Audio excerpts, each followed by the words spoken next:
중동 전쟁으로 유가가 급등했습니다. 한국 정부는 가격 상한제를 시행하고 있고 전국 주유소 가격이 안정세를 보이면서 국민들은 한숨을 돌리고 있습니다.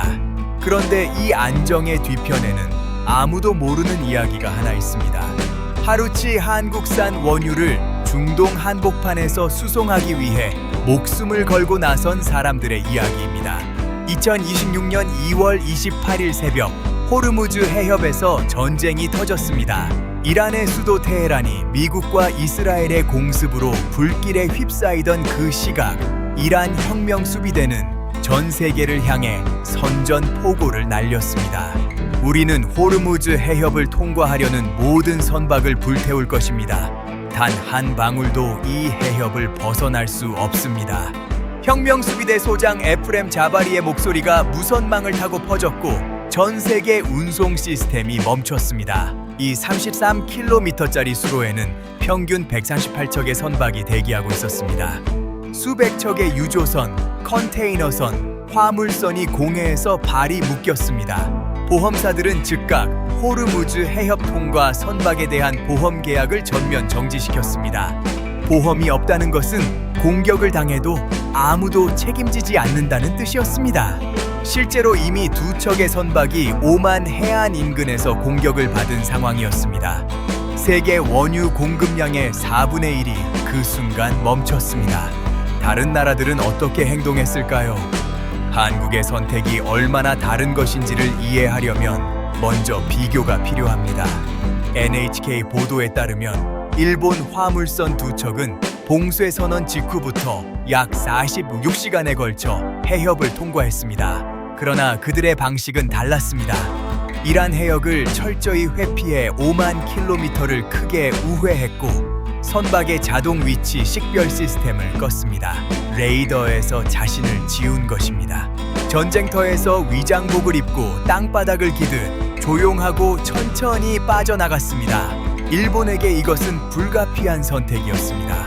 1980년대 유조선 전쟁 당시 미국 주도의 작전으로 유조선이 침몰당한 트라우마가 있었고 이란과의 신뢰를 50년 넘게 쌓아온 역사가 없었습니다. 이름을 밝히고는 지나갈 수 없었기에 불을 끄고 살금살금 나아간 나라였습니다. 다만 일본은 국가 및 민간 예비군을 합쳐 6개월 이상의 전략 비축유를 보유하고 있었고 46시간의 우회 비용쯤은 충분히 감당할 수 있었습니다. 중국은 또 달랐습니다. 외신들은 중국 정부가 이란과 직접 협상에 나섰다고 보도했습니다. 2021년 체결한 4천억 달러 규모의 전략적 파트너십을 근거로 이란에 가장 신뢰할 수 있는 고객임을 조용히 상기시킨 것입니다. 협상에는 12일이 걸렸습니다. 봉쇄 선언으로부터 11일이 지난 3월 11일 중국 국영 선박이 공식적으로 해협을 통과했습니다. 중국에게 호르무즈는 협상 테이블에서 해결해야 할 문제였습니다. 그런데 새벽에 배 한 척이 움직였습니다. 길이 336m, 한국 전체가 하루에 소비하는 원유 200만 배럴을 싣고 있는 초대형 유조선이었습니다. 대기 명령을 무시하고 최대 출력으로 해협을 정면 돌파했습니다. 목적지는 한국이었습니다. 혁명수비대 기지에서 항로를 추적하던 장교가 물었습니다. 제어바에는 어디로 가고 있나요? 한국행입니다. 봉쇄 지휘부는 침묵을 지켰습니다. 이 배의 이름은 이글벨이었습니다. HD 현대오일뱅크 소속으로 2월 26일 이라크 남부 알바스라에서 원유를 선적해 한국을 향하던 중이었습니다. 2월 28일 해협을 통과할 계획이었는데 바로 그날 공습이 시작됐습니다. 보험은 이미 만료된 상황이었습니다. 전 세계의 배들이 속도를 줄이거나 경로를 바꾸는 가운데 선장과 선원들은 그 자리에서 회의를 열었을 것입니다. 선박 테이블 위에는 200만 배럴의 원유와 수천억 원짜리 선박, 그리고 승무원 한 명 한 명의 목숨이 올려져 있었습니다. 보험 전면 중단, 근처에 대기 중인 수백 척의 선박, 한국 정부의 항해, 자제 권고.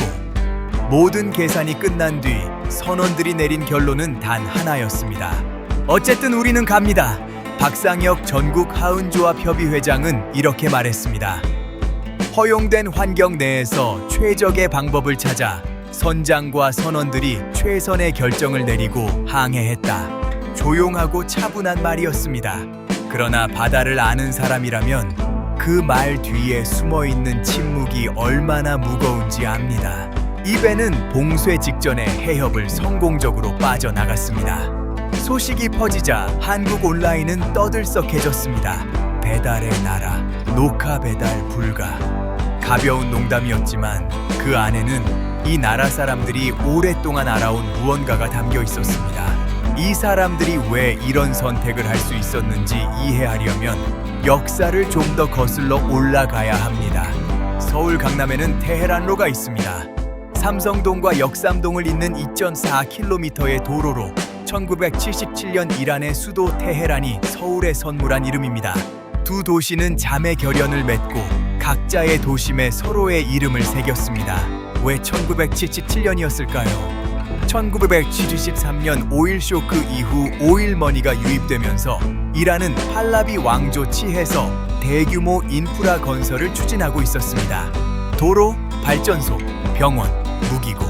그 현장에 한국 건설업체들이 있었습니다. 현대건설, 삼성물산 출신 한국 근로자들이 섭씨 50도의 뜨거운 더위 속에서 이란 노동자들과 함께 땀을 흘렸습니다. 약속된 품질로 정해진 일정에 맞춰 건물을 올렸습니다. 테헤란로는 그 신뢰의 산물이었습니다. 1979년 이란 이슬람 혁명으로 팔라비 왕조가 무너지고 호메이니가 집권한 뒤에도 한국과 이란의 관계는 끊어지지 않았습니다. 미국과 서방이 이란과 단교하는 동안에도 한국은 경제 협력을 유지했습니다. 이란은 한국을 서방의 종속국이 아닌 독립적인 파트너로 대했습니다.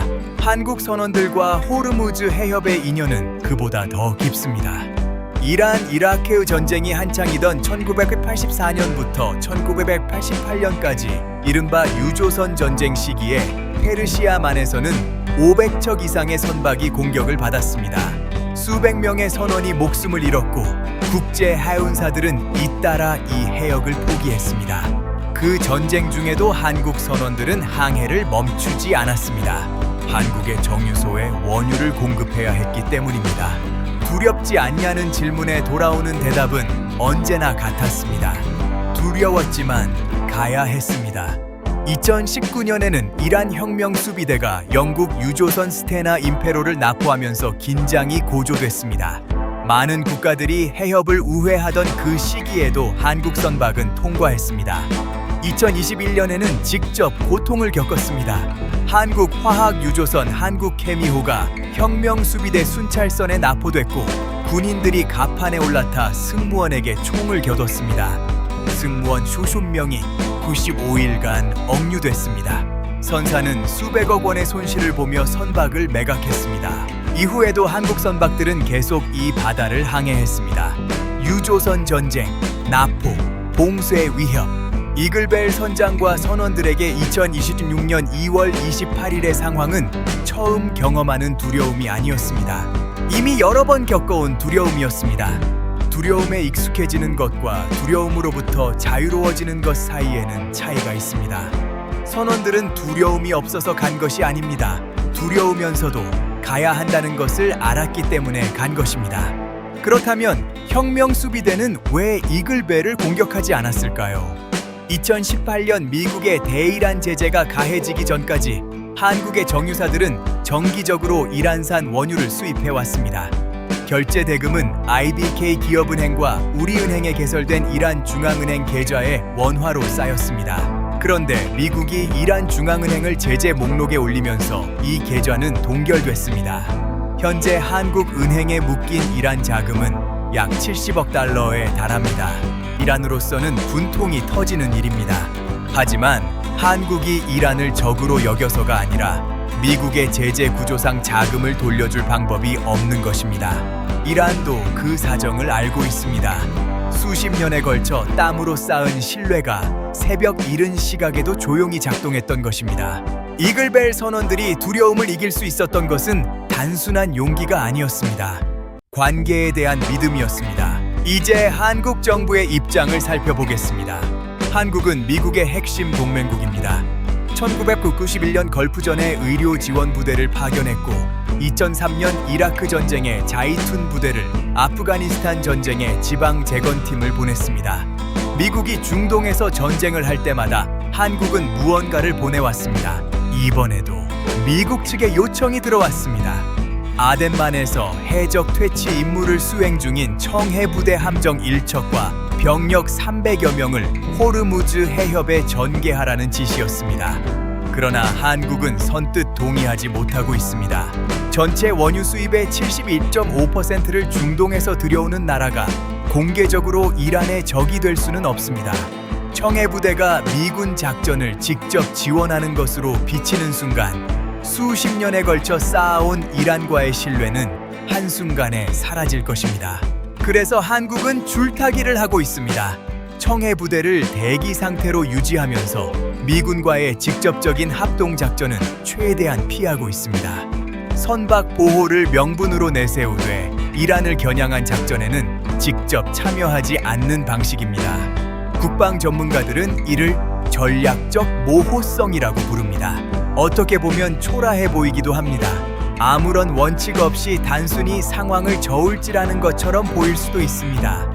그러나 이것이 한국이 70년 넘게 거대한 힘들 사이에서 생존하며 다듬어온 외교 전략입니다. 생존이 원칙인 나라의 실용 외교입니다. 이 전쟁이 여러분의 일상에 어떻게 닿아 있는지 살펴볼 차례입니다. 봉쇄가 선포된 2월 28일 WTI 원유 선물은 하루 만에 배럴당 60달러에서 75달러 이상으로 뛰었습니다. 9일 후인 3월 9일에는 101달러를 넘어섰습니다. 불과 9일 만에 60% 이상 급등한 것입니다. 문제는 공급이 실제로 줄어들기도 전에 공급이 줄어들 것이라는 두려움이 먼저 가격을 올린다는 점입니다.